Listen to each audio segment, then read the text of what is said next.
Stop falling for the okie doke. Stop believing the lies that they are putting out there and the terrible racist tropes that they are constantly using to rile people up. It is time to recognize that while you thought the enemy was the immigrant, or you thought the enemy was the trans person, or you thought that the enemy was the black folk, or you thought the enemy were the women, when the reality is that the only person that is harming you right now, if you are struggling to make sure that you can pay your bills, if you're struggling to feed your family, if you are struggling to find a job, if you are struggling to keep your business open, or if you are a farmer, while we currently have record level bankruptcies by farmers, it is not any of those people on the list. It is the old white Nepo baby that is sitting in the White House that is causing all the destruction, pain, and problems that you are enduring. There she is. Let's let Congresswoman Jasmine Crockett start off our week with some motivation and some inspiration and some righteous indignation. Hello, welcome to today's episode of Stand Up. I'm your pal, Pete Dominic. Very happy to have you here, and I do not have a guest today. I do have a really great clip show. Lots of clips. I've got your headlines and your clips, and I will be going live at some point today. I'm not sure exactly who with or what time, or else I'd be telling you right now. But I'm very excited about what we do have planned for the week, and I'm looking forward to seeing you, talking to you, and hearing from you. So thanks for being here. Thanks for being you. Thanks for subscribing to the show. It's ad-free. I can't do it without you. Now, let's see what's going on in the world. Let's get to those headlines and clip show. It's Pete's Headlines and Clip Show. Get in on the shit show. Yeah, well, last night, the Trump regime sent hundreds of California National Guard troops to respond to protests in Portland, Oregon, despite the objections of governors in both states in a stern federal ruling just Saturday that sought to block military forces. The extraordinary move sidestepped the ruling of Judge Karen Immergut of U.S. District Court in Oregon, who had issued a temporary restraining order that prevented the Trump administration from mobilizing 200 Oregon troops for a 60-day deployment in the state. Instead, our Mad King turned to neighboring California and said that the troops were needed to respond to demonstrations at an ICE building in Portland. But the judge wrote that those protests, which had generally been small, were, quote, not significantly violent or disruptive, and that she expected a trial court to agree with the state's contention that the president had exceeded his constitutional authority. Well, the Trump administration appealed. Basically, our authoritarian leader made a decision to essentially substitute California troops for the planned Oregon deployment, and he's drawing vehement criticism from the governor of California, Gavin Newsom, and the governor of Oregon, Tina Kotek, both of who are Democrats. Each state settled a sue, and I've got more on that in the clip show, but dramatic escalation there in the Northwest. I'm thinking about going to Portland. I don't know how long this is going to last or how long those troops are going to be there. I've never been there, and I'd love to talk to some smart people there. So reached out to a couple listeners that live out there, but I'm flirting with the idea. So if you think it's a good idea and you know people I might talk to while I'm there, and I could show the rest of the world what Portland's like as a person trying to get to know it for the first time, thought that might be an interesting project. If anybody's interested in supporting that idea, standupwithpete@gmail.com. Or maybe I should go to Chicago, where there is also a lot of federal government agents and secret police, if you will, on the streets, and everybody has their camera out. The governor there of Illinois is saying that federal agents are trying to make Chicago a war zone. A federal agent in Chicago shot a motorist, apparently, in a confrontation. The details about that are sketchy. Trump has now authorized National Guard deployment in Chicago. He's federalized the National Guard. CNN has a story whose headline is 37 people arrested and American kids separated from parents after ICE raid at Chicago apartments. Apparently there was a Black Hawk helicopter flying over this 5-story building in city's South Shore neighborhood. Military-sized vehicles and agents filling the parking lots early on Tuesday morning. They rappelled down onto the building. They were part of apparently a multi-agency operation that led to the arrest of 37 undocumented immigrants, most of them from Venezuela, but also including from Mexico, Nigeria, and Colombia. Apparently in the past few weeks, federal agents have been deployed on the streets of Chicago, have arrested more than 800 undocumented immigrants. That's since September 8th. This is called Operation Midway Blitz, according to the stormtroopers' official orders. All right, maybe I should go to Chicago and Portland. I really feel like I want to help document and help cover these horrible situations. I feel like too many people are okay with it somehow. I mean, the vast majority of us, I feel, who see these videos are horrified by them. And if you're not, I would ask you why. I mean, what kind of a person zip ties children?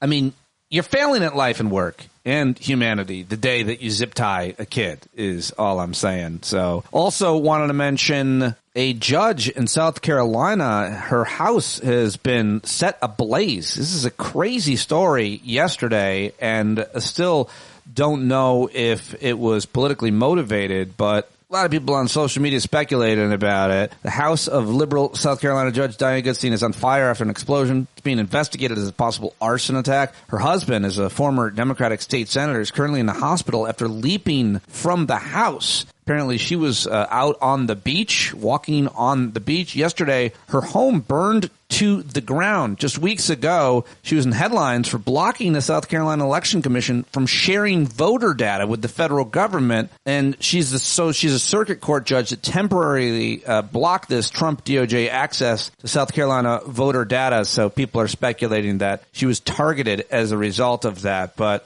not only that, obviously, the context of what's happened in our country over the past year or so with these political assassination attempts would make just about anybody think that this is possibly what is going on here. But I'll wait for details and hoping that nobody was killed or injured too severely in this attack, if it was in fact arson. And, I guess it's worth mentioning that over the weekend, Pee Wee German, which is what comedian Dana Gould calls Stephen Miller, so I like that, Pee Wee German went on a fascist rampage after a Trump-appointed judge ruled that the woman who ruled that they failed to satisfy the legal requirements to send troops to Portland. Well, Stephen Miller said the Democratic Party has filled our legal and judicial system with radicals who protect left-wing terrorists. This is a very real and dire crisis for our Republican form of government. That's what Stephen Miller said. So he's talking about judges this way. It's unsurprising that someone would target a judge, and it's not the first time we've seen this, obviously. Ron Filipowski, who I follow, think is really smart over at the Midas Touch outlet, writes, it's clear what's happening here. The Trump administration is doing everything they possibly can to instigate violence so they can satisfy legal requirements to send in the military. They're trying to instigate their own Reichstag fire. They continue to call protests terrorism. They call judges who rule against them insurrectionists. The federal judges who have ruled against the Trump administration have been appointed by Reagan, Bush, Clinton, Obama, Biden, and Trump.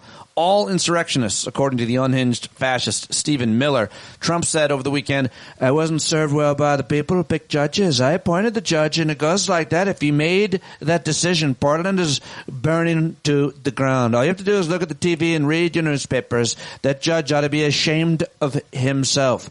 Well, the protests in Portland have been pretty confined to a single city block. The rest of the city, there's nothing happening. Nothing is burning down. Oh, and the judge is a woman, but apparently nobody told Dementia Trump. Kristi Noem, the Department of Homeland Security and dog killer, said on Fox that she's saving Chicago and Portland. She said, when people start to feel again what it can be like, that they can live a life walking down the street and eating at restaurants again, that governor and mayor will hear how wrong they are. Portland has been dark and horrible for so many years. It's been a train wreck. Well, apparently Kristi Noem has never been to Portland. Like Trump, well, she knows about Portland as whatever propaganda Fox and her friends choose to show her. She said that gangs and cartel members and known terrorist organizations have placed bounties on the heads of several of our law enforcement officers. These violent riots are not about free speech. This is rule of law versus anarchy, and we will win.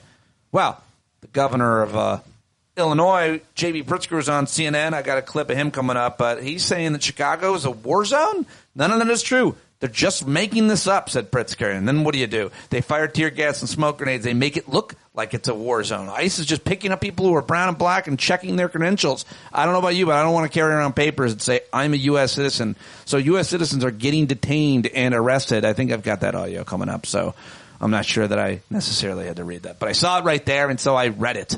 Well, apparently there was a 6 p.m. deadline last night to agree to the peace plan for Hamas that was proposed by the Trump regime, Arab states, and Israel.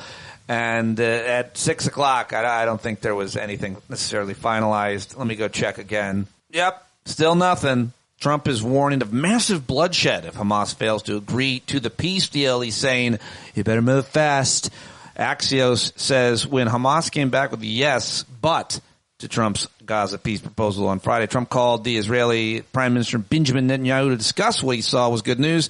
But apparently Netanyahu felt differently. Bibi told Trump, this is nothing to celebrate. It does not mean anything, according to the U.S. official with knowledge of the call. And apparently Trump fired back, I don't know why you're being so fucking negative. This is a win. Take it, Bibi. Hamas said it's willing to release all remaining hostages in return for an end to the war and a full Israeli military withdrawal from Gaza, but the group requested negotiations on many of the details. Netanyahu is stressing that he viewed Hamas's response as a rejection of Trump's plan, of course. Well, apparently Trump's mood was very different. He'd been concerned that Hamas would reject the plan outright, so he saw the response as actual opening for the deal. That is the latest reporting from Axios on Sunday night. Now this. The U.S. economy is very close to falling into a damaging contraction, and many states are already in recession, according to the chief economist in Moody's Analytics, Mark Zandi, who estimates that 22 states are now experiencing persistent economic weakness and job losses that are likely to continue. Another 13 states are treading water. Quote, the economy is still not in recession, but the risks are very high. We are on the precipice. And, of course, the government is shut down, so there's plenty to discuss when it comes to that. And we'll talk more about that, hear more about that in the clip show. All right. That's the headlines that I've gathered for you from the weekend. I'm sure there are a lot more, plenty that I missed. Let me know whenever I do. Stand Up with Pete at gmail.com. Dear Pete, I can't believe you didn't mention this story. How did you miss it? What's wrong with you? Yeah, something like that. All right. Time for the clip show. Let's get to, I got a whole bunch of clips for you because, I don't have a guest, so I spent some extra time grabbing audio, and of course there was an abundance of it given the weekend media production, the Sunday shows, and all of the things that are happening in the world. Though, remember, there's infinite acts of love and kindness happening second to second. We talk about the bad things because they're the abnormal, the aberrations. I like to remind you of that as I head into, I got a couple comedy clips here, too, to try to make it a little bit more tolerable, and I always like to include as much comedy as I can about the news. Let's start with Seth Meyers on Friday night talking about the government shutdown. I like this. Republicans can't seem to decide how they feel about the shutdown. On the one hand, they keep insisting that a shutdown is bad because of all the programs that will lose funding. We won't have FEMA funded, right? We've got hurricane season. We've got 2 off the coast of the United States right now. FEMA service is not funded. FEMA won't be funded. We have hurricanes off the coast of the United States right now. This is serious business. He talks about the hurricanes like he's threatening us with them. I got a few hurricanes off the coast right now. It would be a real shame. Real shame if I gave him a call and told him to hit land. The only problem with that, of course, is how hurricanes never have threatening names. You don't want to meet my friends, Irma and Milton. The point is, Republicans say a shutdown is bad because FEMA will lose funding, and they're right. I mean, who in their right mind would want to shut down FEMA? President Donald Trump says he plans to dismantle FEMA after the 2025 hurricane season, shifting natural disaster recovery responsibilities to the states. It was a disaster, FEMA, and it has not worked out well. I think, frankly, FEMA is not good. I think we're going to recommend that FEMA go away. Wait until Mike Johnson hears about this. Trump made such a mess out of his argument, he's going to need FEMA to clean it up. And by the way, Trump said that at the site of a hurricane. He's ripping on the agency in charge of responding to the disaster he is there to see. Imagine your house is burning down, and instead of the fire department, a guy shows up and says, they're no good at fires anymore. They suck at fires. Don't waste your time. Just give everybody a big bucket of water that says for emergencies only. So which is it? Should we fund FEMA or eliminate it? Can you explain, Mike Johnson? FEMA won't be funded, by the way. We're in the middle of a hurricane season. If your health insurance or your flood insurance is lapsed, no new policies, no renewals, none of that can happen during a shutdown. It's real danger for real people. This is not a game. Yeah, well, the president has previously talked about eliminating FEMA potentially before this shutdown happened. But can I ask you in terms of... He wants to reform FEMA. That's not what he said. Why do Republicans talk about Trump the way a dog owner talks about a growling chihuahua? Oh, he doesn't mean it. He's just nervous. And this is how he expresses anxiety. Down, Pebble, down. Do not hump the flag. Yeah, we love it. All right, good way to start. Now let's get a little bit more dramatic. I'm going to head to Chicago and Illinois for these next several clips. Let's start with Illinois congressional candidate Kat Abu-Ghazaleh, and she was roughed up pretty badly, pushed down on the ground hard by ICE agents a week or two ago. She's been attending these protests outside this ICE facility, I believe. Here she is. This is a processing facility. It is only supposed to hold people for 12 hours at a time. But we have heard reports of people being held for days or weeks at a time, without beds or hot meals or access to hygienic facilities. It is likely that the conditions in the Broadview Processing Center are much worse than we already know, because ICE will not allow our elected officials to inspect the facility, which is our leaders' legal right. ICE masks their faces. ICE set up gates to keep us away from their crimes. ICE boards up their windows. Republicans have described Chicago as a war zone. They are obviously wrong. But Broadview is a war zone. It's a war zone with the government waging war on peaceful protesters. Yeah, well done, well said, Kat. Real good. I think she's got a lot of support out there for her congressional run, at least I hope. Here is the mayor of Chicago. This is Brandon Johnson. A double-minded man. He is unstable in every way possible, unhinged and unhealthy. The idea of describing the American people as enemies from within is clearly not just a sign of authoritarianism. He has totally imbibed the full spirit of tyranny. And our cities are not training ground for the military. In fact, even the notion to suggest that the brave women and men who sign up to serve this country, to fight terrorism around the globe, to protect our way of existence, turning neighbors on their own neighbors is not only unconstitutional, it is reprehensible. That's right. That's right, Mr. Mayor. Now let's head to the governor, J.B. Pritzker. The secretary doesn't know what she's talking about. She frankly says that people are clapping. They're not. They're booing her on the street, and they're booing ICE and CBP. They're marching, the CBP marching on a beautiful Sunday in Michigan Avenue in downtown Chicago. They're raiding neighborhoods where instead of going after the bad guys, they're just picking up people who are brown and black and then checking their credentials. Are you a U.S. citizen? I don't know about you, but I don't carry around papers that say I'm a U.S. citizen. So you can imagine people are getting detained. They're getting arrested, U.S. citizens. And they did this, of course, when they raided a building in the middle of the night in South Shore. 130 people that were emptied out of this building. They were going after a few gang members, and instead they broke windows, they broke down doors, they ransacked the place, and there were people that were held, elderly people and children zip-tied. Elderly people held for 3 hours at a time. They are the ones that are making it a war zone. They need to get out of Chicago. If they're not going to focus on the worst of the worst, which is what the president said they were going to do, they need to get the heck out. There you go, the governor of Illinois. And now here is one of the most prominent activists and peace activists in all of Chicago for years. I've been familiar with his work. It's Catholic priest, Father Michael Flager. A little dramatic music somebody put under this, too. The state of emergency is in America, not Chicago.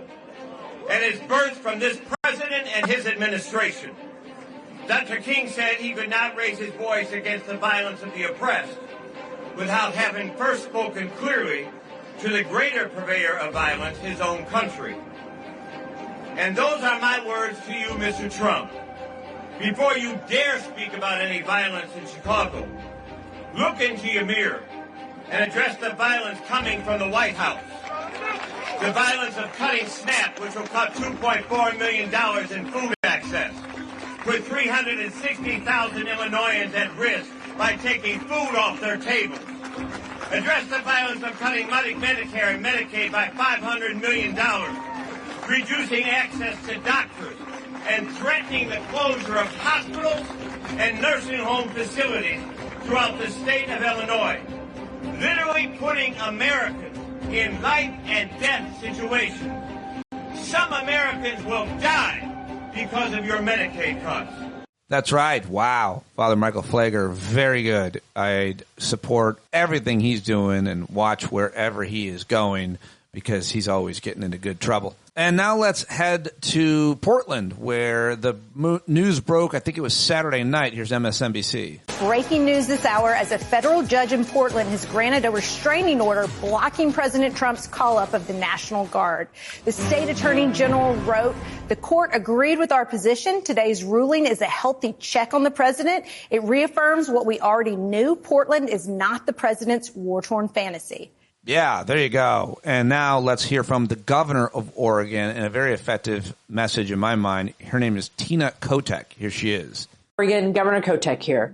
Today, the federal court ruled in Oregon's favor to block a military intervention in Portland.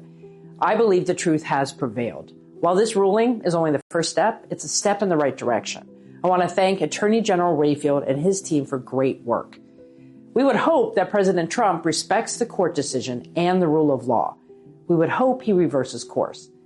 There is no insurrection in Portland, no threat to national security. The only threat we face is to our democracy, and that threat is being led by President Trump.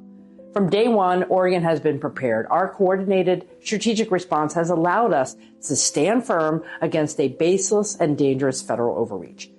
While the president plays politics, Oregon will stay focused on solving the real problems facing our communities. This ruling puts us on the right side of history. And while the fight is far from over, Oregon remains united and ready to defend our values and our rights today, tomorrow, and for as long as it takes. Thank you. Stay calm, stay together, and stay strong. Yeah, I like it. I like that leadership. She sounds good there. And here is the Attorney General everybody's giving a lot of respect to. His name is Dan Rayfield. He's the Oregon AG, or is it Oregon? Sorry. We've expected from day one that this ruling will be appealed to the Ninth Circuit Court of Appeals. We anticipate that still to be the case. Oregonians should know that we have amazing staff and lawyers at the Oregon Department of Justice working on your behalf and are working constantly to defend Oregon and its values. From the beginning, our staff has been working nonstop so that we could get this case in front of a judge before the National Guard was deployed into our streets. And I'm very grateful to be a part of this team, everybody working on behalf of all Oregonians. And we will continue fighting for Oregonians every single day. All right. Good stuff. Really good stuff. And I'd love to interview him. Now let's take another little comedy break, a little moment of levity, if you will. This is Colin Jost doing a parody of the Secretary of War, Pete Hegseth, at the cold opening of the season premiere of Saturday Night Live. Now listen up, everyone, okay? I summon all of you here today to address a serious problem, okay? Our military is gay as hell. And I'm not just talking about the Navy. Thanks to failed liberal policies, our Army has never been gayer, and yet it's also never been fatter. Make that make sense. Am I right? Y'all are fun. From now on, our fighting men, and I guess women, are going to adhere to the highest male standard, which has been set by our president, Donald J. Trump. 6'6", $175, A-cups, perky, with a dump truck in the back you wouldn't even believe. And hey, if you're out there, you don't want to lose the weight, you don't want to follow the rules, hey, no problem. You know who's going to want your sick, twisted, fat ass? ICE. Got a sign-up sheet for ICE in the hallway. Check them out. Because in here, from now on, we're doing Army and Army only. And we will be doing it in one of the bloodiest, war-torn places on the face of the earth. Portland, Oregon. Now back to the fat thing. Our military will now have the same rules as any good frat party. No fat chicks. And if you're a fat dude, god damn it, you better be funny as hell. Yeah, okay. I thought that was funny. Now let's head over to Fox News. Jessica Tarlov had another great rant. I always like to share them. Glad Fox viewers are seeing it. Listen, not going to sit here and refute that some of the footage seems like things are out of control. I'm also not going to sit here and pretend that it doesn't seem like in some cases when protesters are getting pepper sprayed in the face that ICE is going a little bit too far there. And you're going to have to find some sort of solution that deals with who the people are who live in Portland and what their politics are and how they feel about living in a militarized city and making sure that nobody is getting hurt and that the ICE facility can function and hopefully just pick up people who have committed crimes here in the United States versus just regular people who, yes, entered unlawfully decades ago but are now being hauled away. This argument that, you know, what's going on in Portland is a microcosm of how the country is just completely out of control and that we need tanks rolling down the streets of Chicago is not flying with the American people.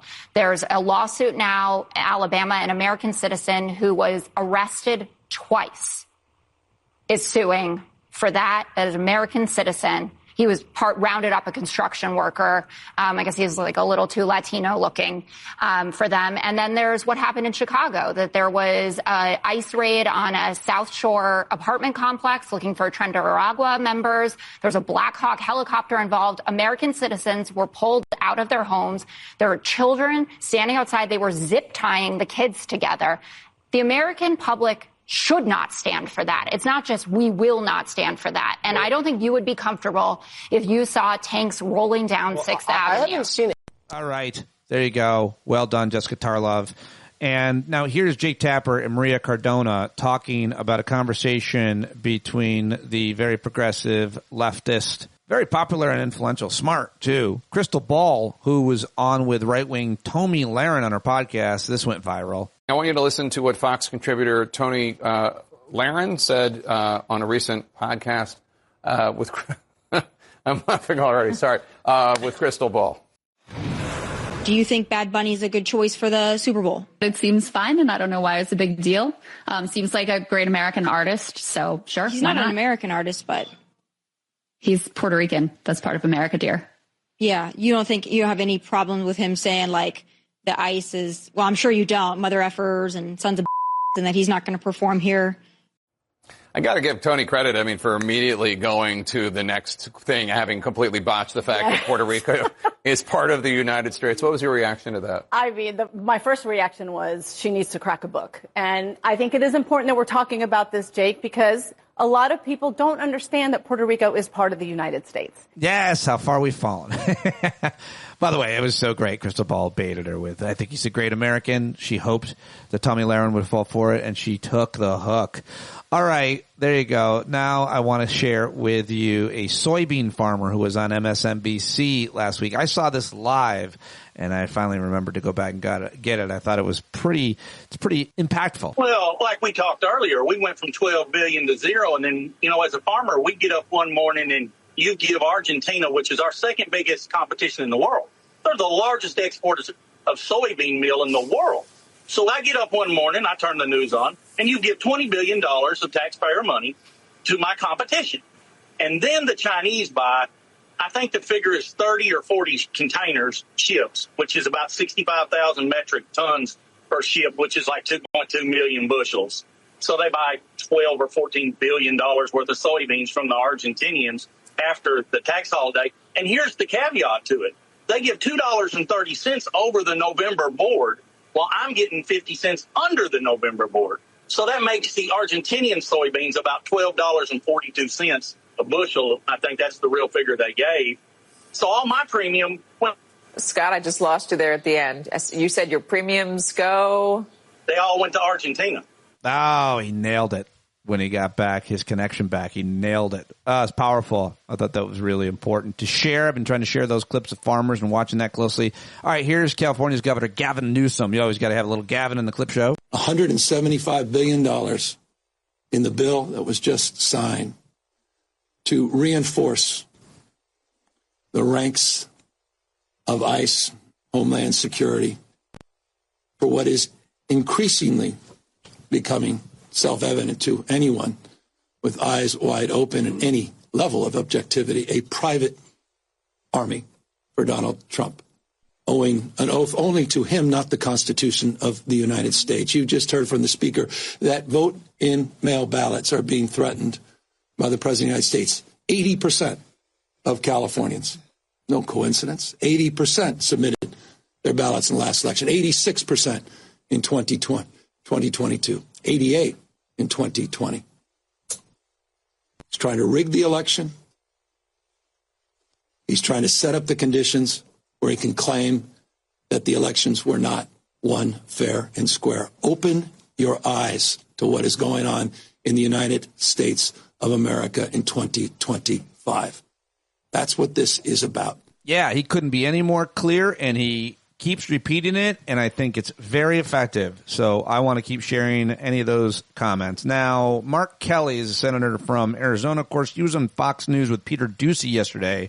And apparently, as a result of this interview, Trump saw it and went nuts and started posting about it on his dumb third-rate social media network, Truth Social. But here is the clip that apparently he was outraged by. Are you going to vote with Republicans to reopen the government? Well, if we could reopen the government and bring down these costs, absolutely. Nobody wants to see the government shut down. I mean, we know what happens when people don't get their paychecks. We get that. But let me tell you a quick story about a woman in Arizona in Prescott. Her name's Robin. I spoke to her last week. She's on a fixed income. She's 60 years old. She's a fifth-generation American. She said to me, she says, why are they making this about immigrants? This isn't about immigrants. This is about me. Now, she pays $250 a month on the ACA, on the exchange, for her health care. But she gets around $9,000 in those premium tax credits. She is expecting, if we do not act on this, that is going to go away. And she says she will not be able to afford health care anymore. So this, Peter, this is about real people who are going to see the price of health care skyrocket. And you're talking about the price of health care and immigrants. The heart of the disagreement seems to be that Republicans do not think that illegal immigrants should have access to taxpayer-funded health insurance. And they don't. So the Democratic position, your official position here, is that illegal immigrants should not have any access to taxpayer-funded health insurance. Does that include federal and state? Well, the federal law is that undocumented individuals do not have access to Medicare, Medicaid, food stamps, even the Affordable Care Act. That's the law. So this is a red herring from my Republican colleagues. They don't want to, help folks out because they needed that money. And this should be pretty simple for people to understand. When they gave that extension of the 2017 tax cuts, which helped out the richest Americans, it was partially paid for by taking away Medicaid and taking away these ACA tax credits for people who just can't afford health care. Yeah, well done. Very well done, I thought. Right there on Fox News as well.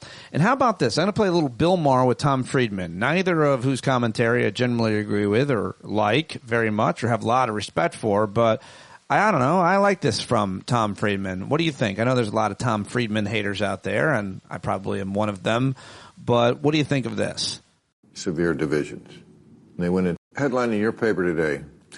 Top story. Most voters say U.S. can't repair severe divisions. And they went into the fact that 5 years ago, even during the pandemic and during the George Floyd protests, even then people thought, well, we are going to get through this. And now they seem to be on the page of, it's not going to happen. What do we do? But did you see the story? Yeah, and I think what's new about this moment, one of my teachers and friends, Doug Seidman, likes to say this. We aren't divided. We are being divided. That's right. By companies for profit. Okay, and we have our divisions. We always have. But it is now a giant. What is new in my life is it is now a giant industry to make people stupid and angry. Mm-hmm. And I'm not sure what happens. Talking about algorithms. Right. Exactly. And Facebook and all the things that these people do. And we'd be. The way I look at the world right now, we're going through a lot of social change. We're going through a lot of technological change. The pot would be boiling.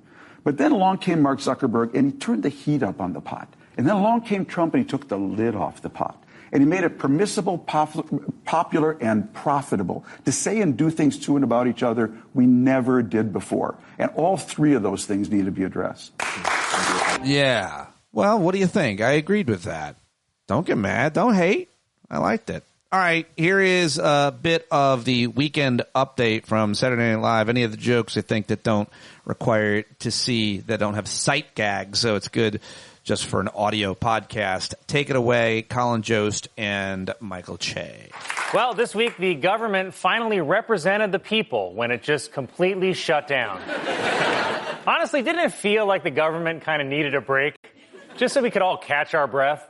Can you believe we're only 9 months into this presidency? That means we still have 3 months and 7 years remaining. I already tried fighting. I'm tired. I went to so many protests this summer, but honestly, it was worth it because we finally got them to change the Cracker Barrel logo back to the original, featuring my actual grandpa. And I know it's scary for a lot of people right now, but I'm trying to stay positive, and I'm trying to remember the words of a great man. Nothing bad can happen. It can only good happen. A Trump advisor said ICE agents will attend the Super Bowl after Bad Bunny was announced as the halftime performer. You know, to catch all those farm workers who can afford Super Bowl tickets. The FDA quietly approved the generic abortion pill just before the shutdown. And I don't have a joke, but whenever I mention a product on the air, they send me a box for free, so... Sean Combs was sentenced on Friday to 4 years in prison, and I'll be honest, it's hard for me to enjoy watching someone I love get punished, but that's what Diddy would do.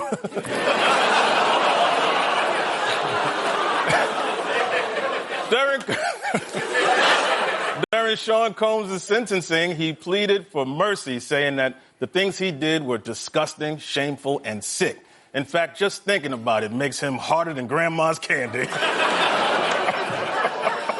It was reported that Elon Musk has become the first person to be worth more than $500 billion. Wow, shout out to Tylenol. New York Mayor Eric Adams has ended his re-election bid, citing an official reason of too much swagger for y'all. Kamala Harris has released a new book that explains how she lost the 2024 election. It's called I'm a Black Lady. All right, there you go. I thought that was good. I love Weekend Update, and I love those two guys, generally speaking. All right, well, finally, I've got for you here in the clip show and the entire show is this great clip from Jane Goodall. I thought it would be a wonderful way to end today's show and get you off on your day. I would put this under the good stuff. Apparently, Jane Goodall did this Netflix show shortly before she died, and in an interview in a new series called Famous Last Words, which is this series of late-life interviews with famous people whose contents, including their subjects' identities, are kept closely guarded until after the subject dies. So Jane Goodall, who died at 91, said she also believes that she was put on Earth to advance a particular mission. And in this final message, she calls for hope. And I wanted to share it with you. I thought it was really great. Also, she takes a pretty funny shot at Elon Musk and Donald Trump as well. But here's a bit of an edit. But I think it's real great. And I thought it would be a great way to end today's show. Jane Goodall, everyone. Do you have people that you don't like? Absolutely, there are people I don't like. And I would like to put them on one of Musk's spaceships and send them all off to the planet he's sure he's going to discover. Would he be one of them? Oh, absolutely. He'd be the host. And you can imagine who I'd put on that spaceship. Who? Along with Musk would be Trump and some of Trump's real supporters. And then I would put Putin in there. And I would put President Xi. I'd certainly put Netanyahu in there and his far-right government. Put them all on that spaceship and send them off. In the place where I am now, I look back over my life. I look back at the world I've left behind. What message do I want to leave? I want to make sure that you all understand that each and every one of you has a role to play. You may not know it, you may not find it, but your life matters, and you are here for a reason. And I just hope that reason will become apparent as you live through your life. I want you to know that whether or not you find that role that you're supposed to play, your life does matter, and that every single day you live, you make a difference in the world. And you get to choose the difference that you make. I want you to understand that we are part of the natural world. And even today, where the planet is dark, there still is hope. Don't lose hope. If you lose hope, you become apathetic and do nothing. Above all, I want you to think about the fact that we are part, when we're on planet Earth, we are part of Mother Nature. We depend on Mother Nature for clean air, for water, for food, for clothing, for everything. And as we destroy one ecosystem after another, as we create worse climate change, worse loss of diversity, we have to do everything in our power to make the world a better place for the children alive today and for those that will follow. You have it in your power to make a difference. Don't give up. There is a future for you. Do your best while you're still on this beautiful planet Earth that I look down upon from where I am now.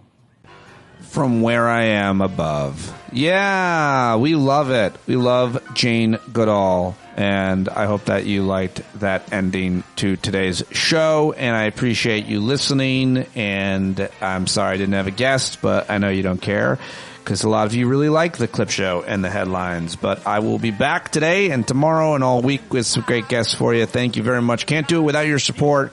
Go write a rating or review. Review it. Give it 5 stars over on the Apple Podcasts or the Spotify, wherever you listen. Most of you listen there. And if you listen on the Patreon app, think about or consider listening on one of those other apps or on YouTube, where the numbers get tracked. And I cannot thank you enough. Can't do it without you. Or Jon Carroll, November 6th in Virginia, album release party. Hope to see you there. JonCarroll.org. Bye-bye.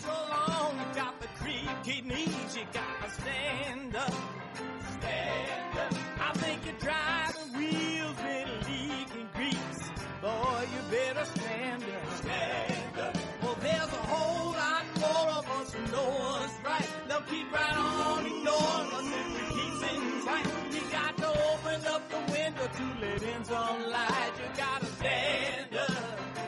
That's right. We got to rise up. You got to stand up. You gotta stare the devil straight in the eye. We got to let him know it's his turn to go. See it clear when all you hear is a lie. Don't get up off of your butt, down off of your fence. Even if it ain't a very friendly audience, well, they'll begin to listen when you start making sense.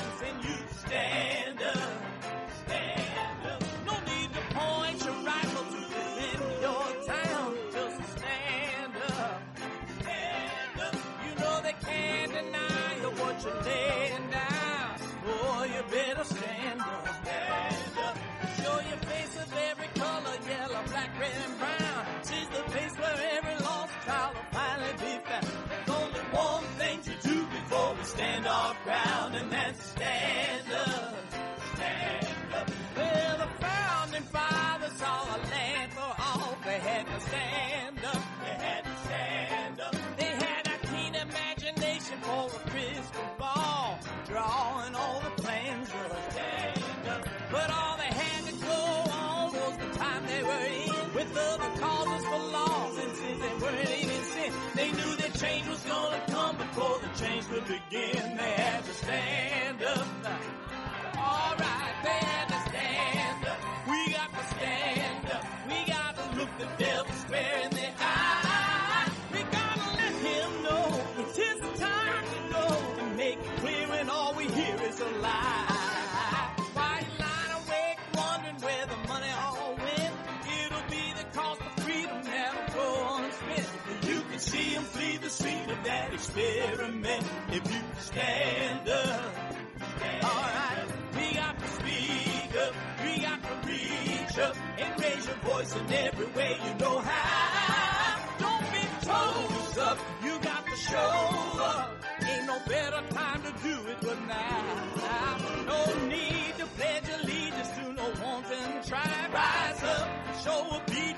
a voice inside. And listen well and it'll tell you not to run and hide. It says stand up. Oh, got to stand up. Ooh, come on, just stand up. Everybody got to stand up in the darkest hour. Stand up. People got the power. Stand up. Come on, come on, come on. Come on, come on, come on. Come on, come on, come on. Stand up.